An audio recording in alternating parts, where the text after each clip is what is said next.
La natura ha provveduto in modo che le piante, alberi ed erbe si tengano erette da sole, ma ve ne sono alcune fornite di steli o gambi così lunghi da essere obbligate a cercare altri appoggi. Sono le cosiddette piante rampicanti, come la vite selvatica, la mandeviglia e il glicine, che in primavera ci rallegra con i fiori violetti. La Cobacea scandens lancia dappertutto i suoi complicati agganci per potersi sostenere.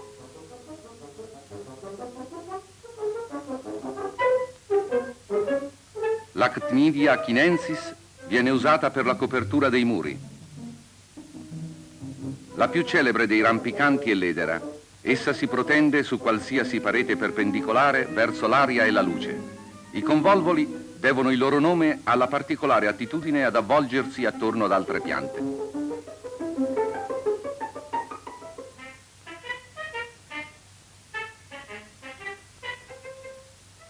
Le gramigne sono male erbe che crescono in campi e giardini. Anche il fagiolo è una pianta rampicante.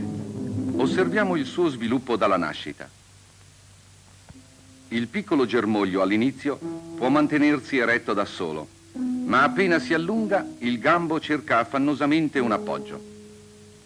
Il gambo si muove girando all'inverso delle lancette dell'orologio, e cioè da destra a sinistra, con un movimento che dura circa 1 ora e 3/4. Non appena trova un sostegno vi si aggrappa ed avvolge. Se non lo trova, avrà presto l'aspetto di una pianta malata e cadente.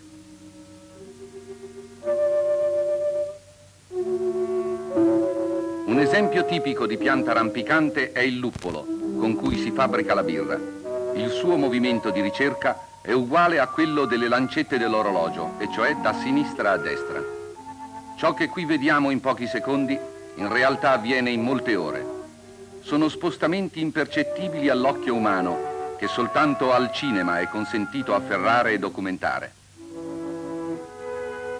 La Malerba brionia si aggrappa come un lasso e si avvolge più volte attorno al sostegno, a forma di spirale, ciò che le permette agganci sicuri ed elastici. Le diverse fasi del movimento, così condensate dalla camera cinematografica, fanno pensare più che a vegetali a ragni e insetti che cercano con prudenza per avanzare un sicuro punto d'appoggio.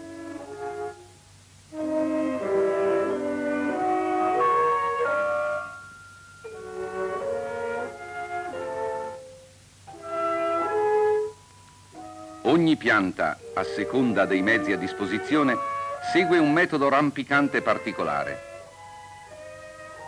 Il pisello, ad esempio, possiede germogli che sono abbondantemente forniti di gancetti. La loro funzione è di cercare e utilizzare sostegni efficienti, ma quando il sostegno non risulta di loro gradimento, lo abbandonano.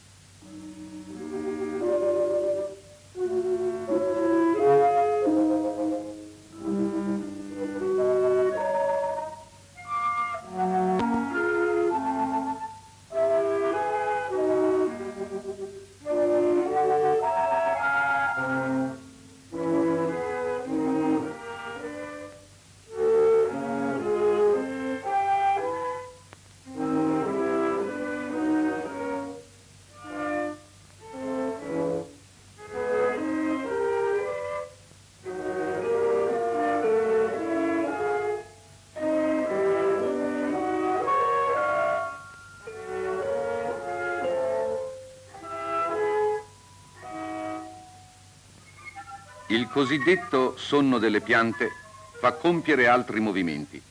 Ad esempio il fagiolo, quando manca la luce e la temperatura è in diminuzione, abbassa le proprie foglie e quasi le chiude perpendicolarmente lungo il gambo ad ombrello.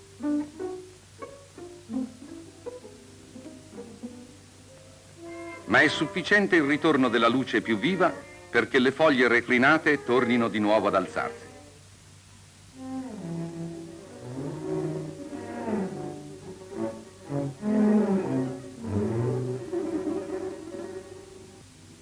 Una pianta ornamentale, la robinia, dorme abitualmente dal tramontare del sole alla mattina del giorno successivo.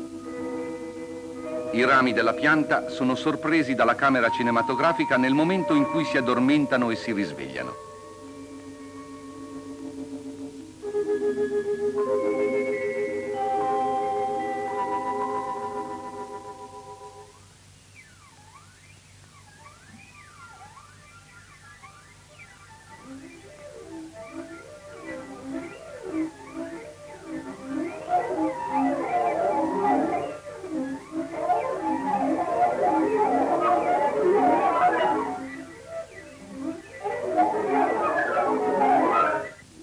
La mimosa pudica, che cresce in India, è sensitiva fino a propagare a tutta la pianta una sensazione di dolore inferta con una fiammella ad una sola delle sue foglie.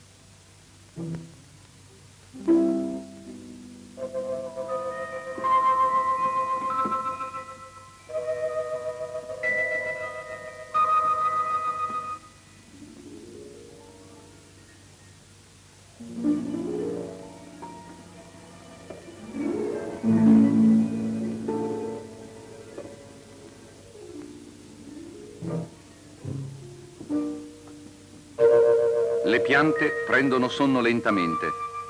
L'addormentarsi della mimosa pudica, come si vede dall'orologio, ha inizio alle ore 18. Soltanto alle 19 il suo sonno è diventato profondo.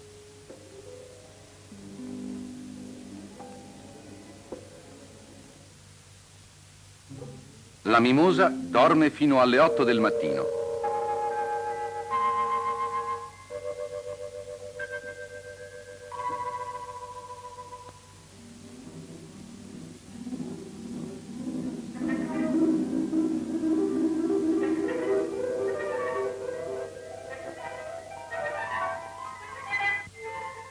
Tra i fattori che hanno maggiore influsso sulle piante va messo al primo posto la luce. Quando sono illuminate da tutti i lati e la ricezione della luce quindi è regolare, le rape crescono diritte verso l'alto. Ma basta dirigere la luce verso queste piante soltanto dal lato sinistro perché il richiamo venga subito accolto. La crescita avviene inclinata verso la luce, cioè nel presente caso verso sinistra. E lo stesso accade quando la sorgente luminosa, al contrario, è situata dalla parte destra. Così le piante, con i loro movimenti, con le impressioni, loro inferte dalla luce e dall'ombra, dalla temperatura calda e fredda, hanno tutta un'esistenza piena di sensazioni e di palpiti, di slanci vitali e talvolta anche di sofferenze.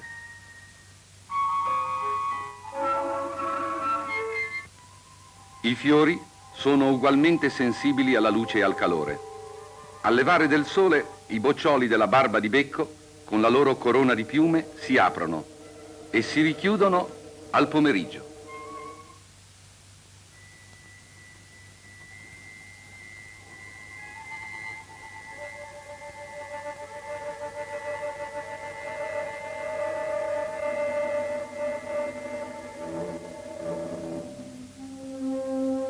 Invece, la candela notturna tiene chiusi i suoi fiori di giorno per non permettere agli insetti di asportarne il polline e si schiude quasi di scatto al tramonto.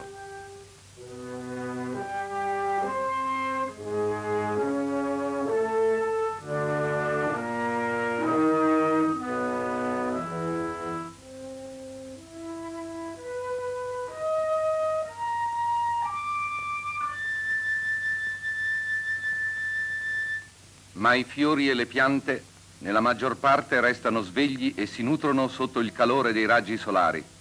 Quando il giorno è tornato, sembrano come spalancarsi per protendere la corona dei petali verso la sorgente della luce.